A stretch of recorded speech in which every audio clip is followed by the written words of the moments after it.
and we are delighted and honored to host you. It is not lost on us that the privilege of hosting an event of this magnitude is an expression of confidence in the Office of the Director of Public Prosecution here in Kenya. The honor of hosting a continental conference of this standing is not conferred casually or arbitrarily. Because of the transparent and accountable manner in which the Office of the Director of Public Prosecution operates, it is possible to observe the facts regarding its performance and achievements which elicited this tremendous peer endorsement. Since its establishment just over a decade ago, the ODPP has made impressive progress on a consistent basis with cumulatively radical impact on efficiency and efficacy of the law enforcement sector. Year after year, the ODPP has been able to report considerable improvement in the capacity to prepare files and prefer charges which can sustain high rates of prosecution and conviction. To do so, the ODPP deliberately enhanced the professional, technological, infrastructural, and organizational capacity to fulfill its constitutional mandate under Article 157 and 158 of the Constitution of Kenya and live up to its vision to be a just, fair, and responsive prosecution service.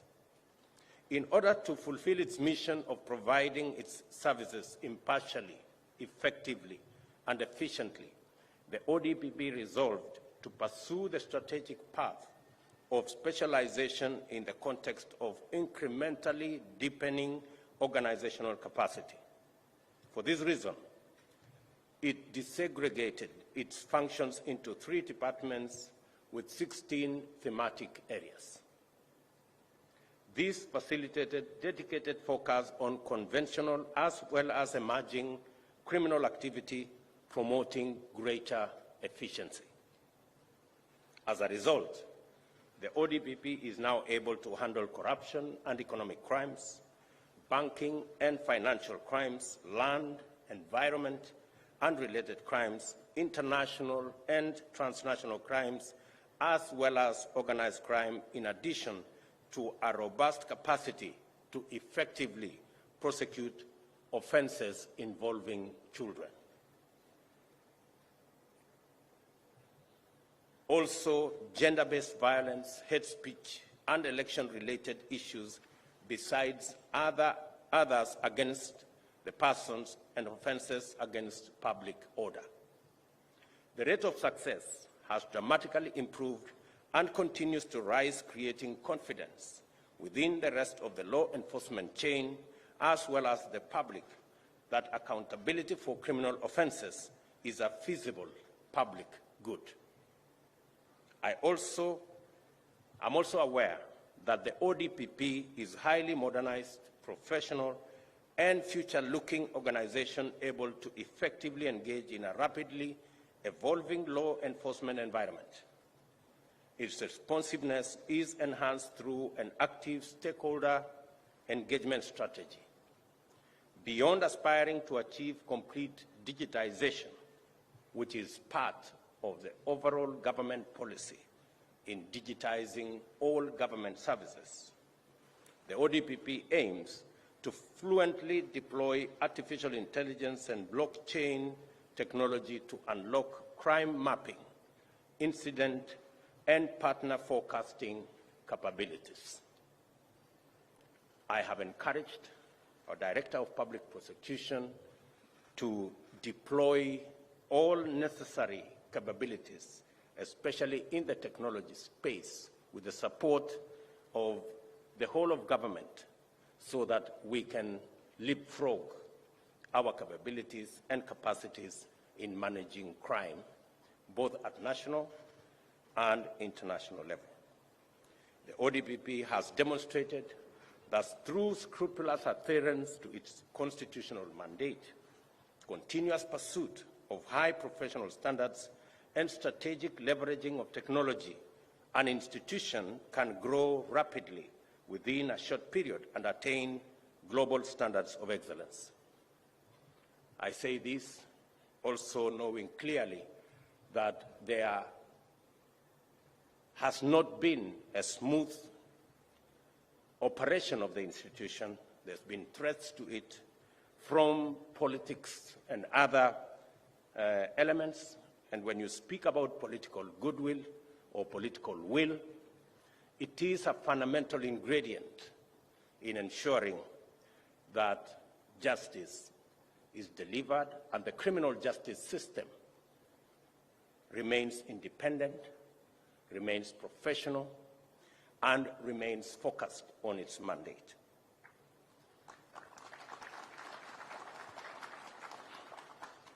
I am aware, of course, of the challenges that this office has gone through in the past, and I have given my commitment and that of the government of Kenya to support the criminal justice system and to ensure that the criminal justice system is not weaponized for political reasons. Every citizen, irrespective of their political persuasion, is entitled to fair treatment by all public institutions. It is the least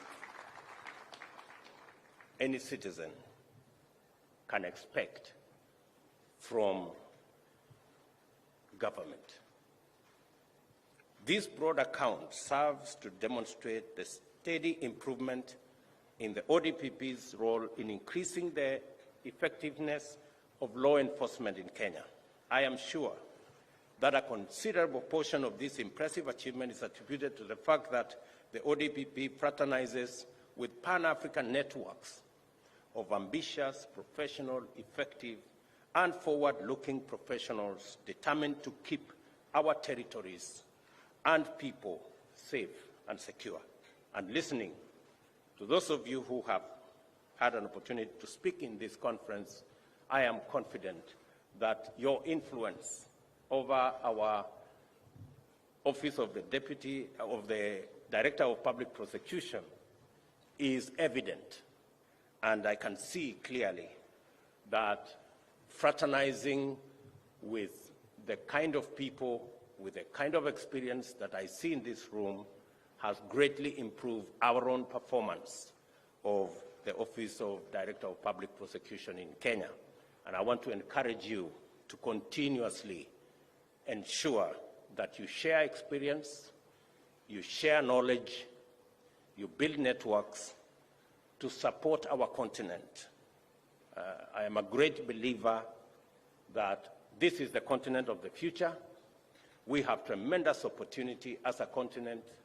We are a continent of great resources. We are a continent that has 65% of all uncultivated arable land in the world, and therefore we hold the future to not only feeding the world, but steamrolling the economy of the world into the future. In any case, a quarter of the people in the world will be living in this continent by 2050, and therefore it is necessary for us to continuously constitutionalize our politics and our governance, democratize our economies, and build sound institutions to protect our governance and to protect our economies.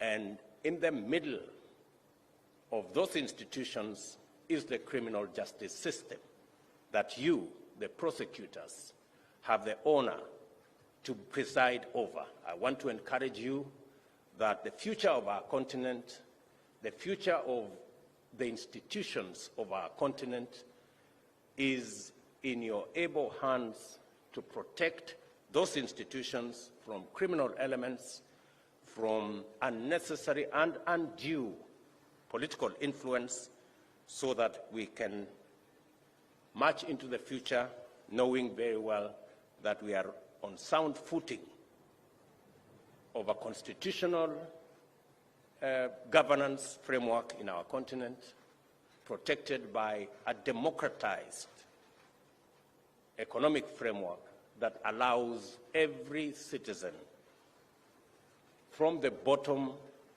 up and ensuring that institutions are built strong enough to secure our collective future. From this point, in the evolution of our prosecutorial institutions, it is time to venture forth into the next frontier. The theme of this conference adequately anticipates the next sequence, demonstrating that our confidence in the power of the APA to challenge, inspire, and positively influence the trajectory of law enforcement throughout Africa is not misplaced. Strengthening coordination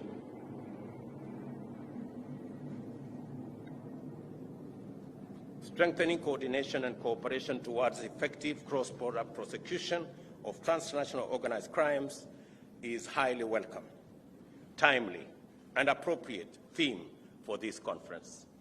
Due to its abundant resource of endowments, Africa continues to bear the brunt of transnational organized crimes which relentlessly threaten well-being, security, law and order in all parts of the world, and specifically in our continent. The impact of such threats to the rule of law pose social, political, and economic consequences to our nations and societies of magnitude that are too dire to contemplate. Transnational organized crimes is a lethal and direct threat to the aspirations and goals of Agenda 2063 towards the Africa we want.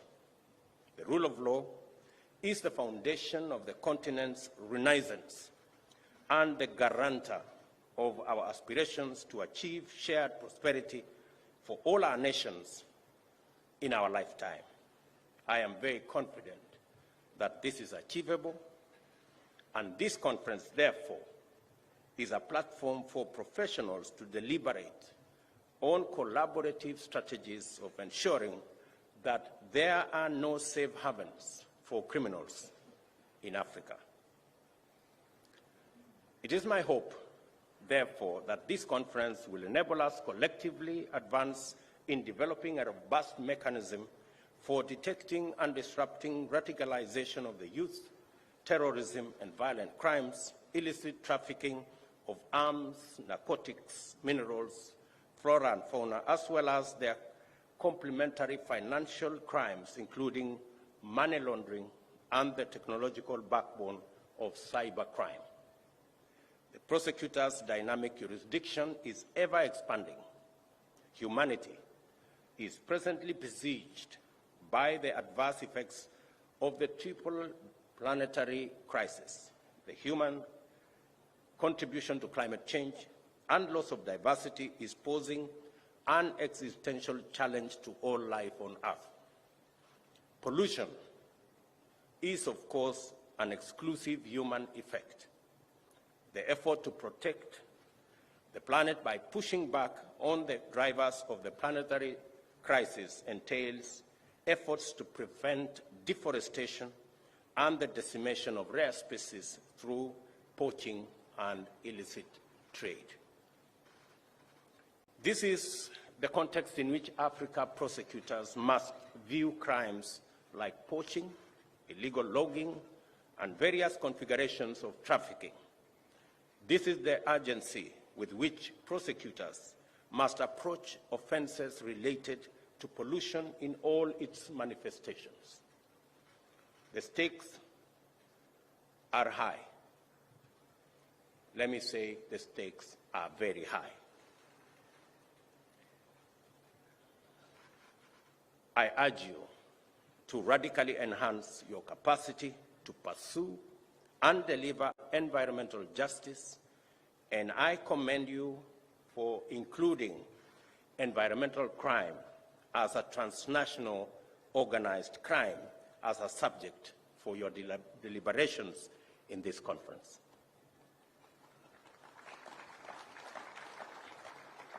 Given that many of the challenges we face in Africa are shared global phenomena, I encourage the Africa Prosecutors Association to expand its collaborative network in order to plug into the framework of international cooperation and develop multilateral agency strategies for the prosecution of transnational organized crime.